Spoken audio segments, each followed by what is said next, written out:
लो जी तीसरा पानी अज मक्की नूं लाण लगे हैं। ये क्योंकि आलू वाली जगह ते असी लाई है। एक बोरी नैट्रो, ए देखो सर साहब, एक यूरिया, 2 किलो जिंक, ये असी अज फ्लड करनी है।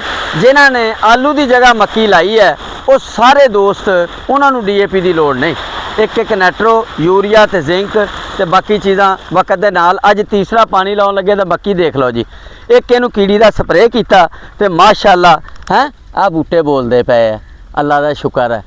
हाँ जी, मैं क्या थोड़े भरावां नूं, क्योंकि असीं दस्सिया सी भी हर गल दसनी है, इदां करके दसी जानी है।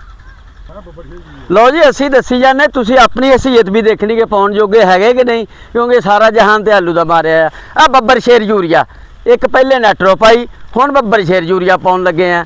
तो बेचे दे 2 किलो जिंक भी दिखा दो जी। आ पा के ते तीसरा पानी मक्की नूं लाउण लगे। तुसीं भी अपनी अपनी पहुँच नाल चीज़ां पाउणियां, तुहाडा दिल करे पाइयो, दिल करे ना पाइयो, असीं दसी जाना।